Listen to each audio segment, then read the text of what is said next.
आपको याद दिला रहा हूँ 25, 26, 27 अक्टूबर हमारा राष्ट्रवादियों का महाकुंभ, जिसमें हम हिंदू इकोसिस्टम का निर्माण करेंगे। उसके लिए हमारा जो क्राउड फंडिंग चल रहा है वो अत्यंत सफल है। आप लोगों की अनुकंपा से 63% उसमें अभी योगदान आ गया है। आप सभी से अनुरोध है, कृपया इस योगदान को शीघ्र 100% करें। इसके लिए या तो QR स्कैन कर लें या फिर डिस्क्रिप्शन में जाके लिंक को क्लिक कर लें। नमस्ते, आप सभी से अनुरोध है कि कृपया हमारे चैनल को सब्सक्राइब करें, वीडियो को लाइक करें और शेयर करें। तो मोदी जी के कैप में एक और फेदर इन दी कैप, यानी कि एक और क्रेडिट। भाई देखिए, आप फुट सोल्जर्स को कितना भी कहें, अंततः तो जो नेता होगा, जो लीडर होगा, उसको तो क्रेडिट देना ही पड़ेगा।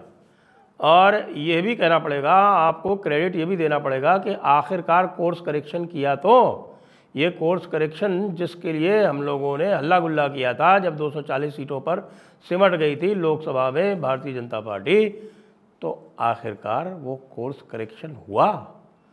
मैं इसीलिए कहता हूँ कि भाई देखिए, जो लोग भी सपोर्ट करते हैं उनका यह भी दायित्व है कि जब उन्हें लगे कि भाई नेतृत्व कहीं पर गलती कर रहा है तो नेतृत्व को चेताएं, नेतृत्व को आगाह करें, नेतृत्व को कॉशन करें, तभी आप सच्चे सपोर्टर हैं। वरना फिर तो क्या है, फिर चाटुकारों में और आप में कोई अंतर नहीं रह जाता है। तो हमने लगातार चेताया, हमने ये भी चेताया कि भाई आपने जो कुछ भी योगी जी के साथ जिस प्रकार से अमित शाह ने व्यवहार किया, उसका परिणाम है कि आप 240 पर रह गए, क्योंकि 30 सीटें और आ जाती।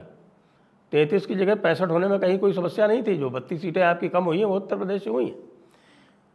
लेकिन अच्छे नेतृत्व की पहचान होती है कि वह अपनी गलतियों से सीखता है, और यदि उनके अनुयायी, उनके अनुसरणकर्ता उनको कुछ बताते हैं कि भाई यहाँ गलती हो रही है, तो वो कोर्स करेक्शन का प्रयास करता है।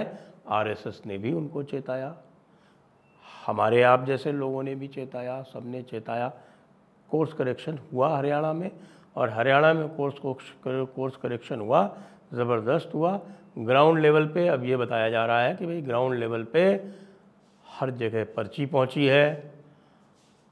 16,000 से अधिक ग्राउंड लेवल की RSS की, बीजेपी की वहाँ पर सभाएं हुई हैं। RSS और बीजेपी ने कंधे से कंधा लगा के उसी तरह से काम किया जैसे मध्य प्रदेश और छत्तीसगढ़ में किया था, और काफ़ी हद तक, उस हद तक नहीं जितना मध्य प्रदेश और छत्तीसगढ़ में हुआ था, लेकिन काफ़ी हद तक राजस्थान में भी किया था, और उनके सुखद परिणाम आए थे। उसके बाद फिर लगा कि साहब कि नहीं, बस अब तो सब कुछ जो है वो खाली नाम से ही हो जाएगा।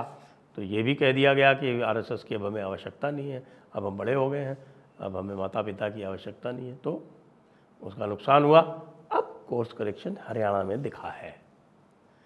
इसके लिए हम मोदी जी का स्वागत करते हैं, मोदी जी का साधुवाद करते हैं।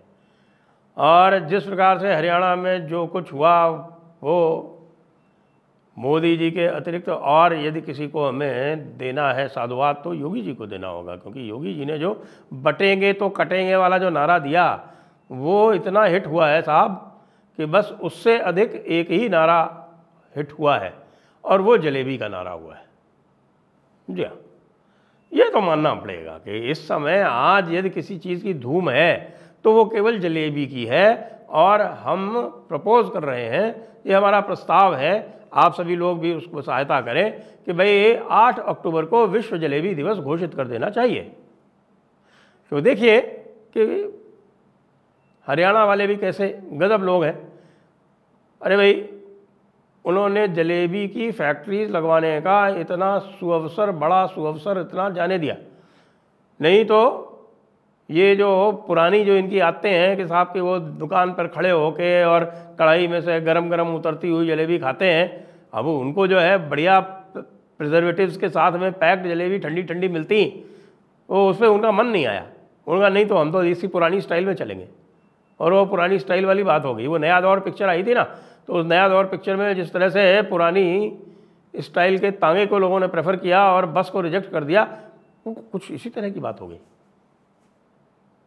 आज मोदी जी ने अपने भाषण में कुछ और बातों की तरफ भी संकेत दिया है। वह संकेत जो हम भी आपको लगातार बताते आ रहे हैं, उनसे सचेत होने की आवश्यकता है। मोदी जी कोई भी बात जो है इस तरह से हल्की बात बोलते नहीं हैं। और जब मोदी ये कह रहे हैं कि भाई पूरी तरह से एक अंतर्राष्ट्रीय षड्यंत्र चल रहा है, अंतर्राष्ट्रीय षड्यंत्र भारत को नीचा दिखाना चाहता है, भारत की प्रजातंत्र को अपने अंडर में ईस्ट इंडिया कंपनी की तरह लेना चाहता है, भारत को अपना उपनिवेश बनाना चाहता है, तो फिर आपको इसे गंभीरता से लेना पड़ेगा। क्यों? क्योंकि उन्होंने इसी प्रकार का कार्य बांग्लादेश में करके और बांग्लादेश की चुनी हुई सरकार को हटा दिया।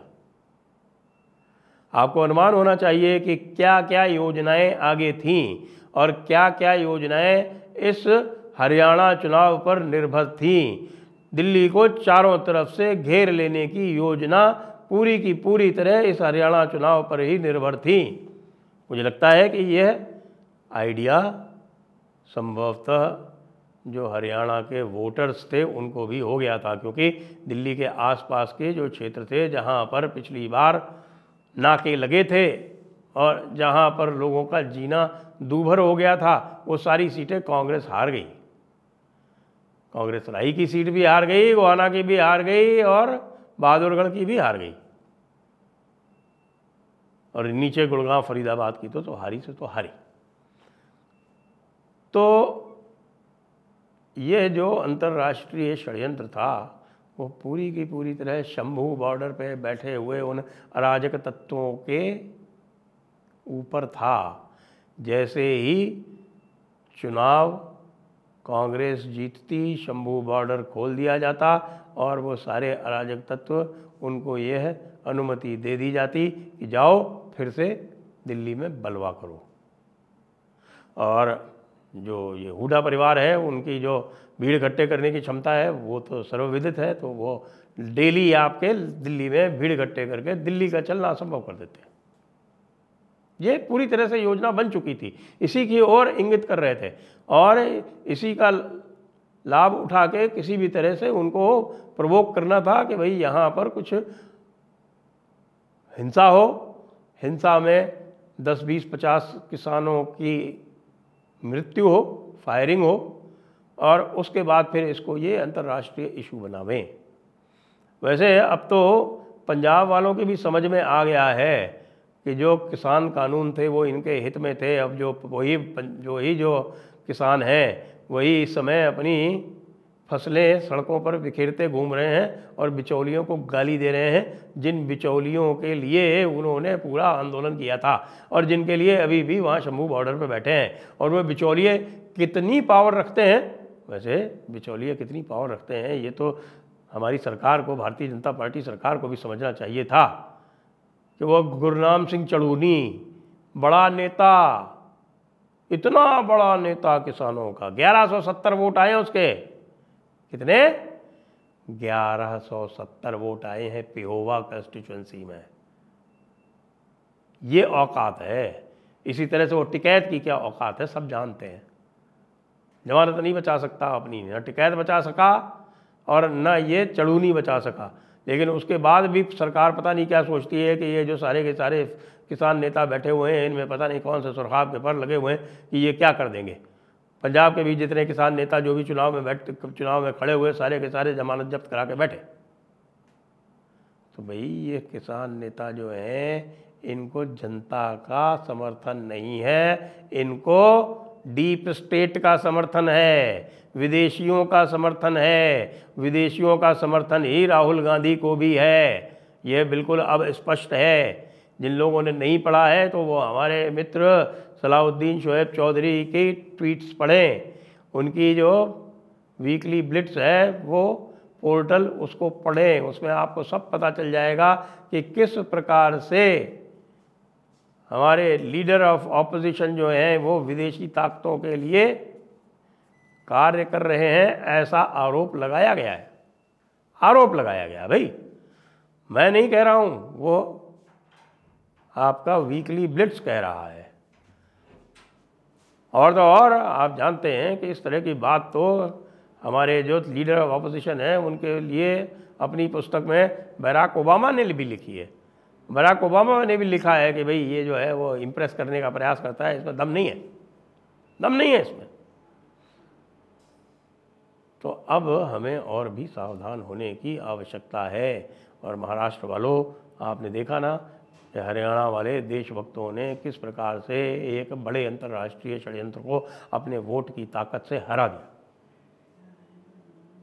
और सारा का सारा बकैतियों का, सारा का सारा इकोसिस्टम का और सारा का सारा पंचमक्कारों का न केवल नैरेटिव ध्वस्त किया, उनका सारा कार्यक्रम भी ध्वस्त कर दिया। अब हमारे पास अवसर है आगे एक प्रगति के पथ पर चलने का। हम प्रगति के पथ के अग्रगामी बने। और जैसा कि मोदी जी ने कहा कि भाई कल जब बात हुई थी तब उन्होंने कहा था कल माता कात्यायनी का दिन था, और माता कात्यायनी जो है वो सिंह की सवारी करती हैं, हाथ में कमल रखती। तो माता कात्यायनी का दिन था।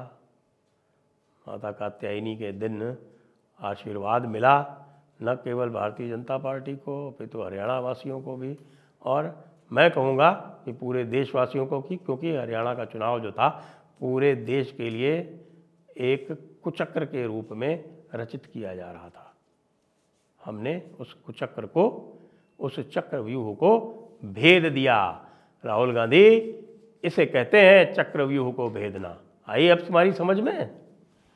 जय हिंद, जय भारत, वंदे मातरम।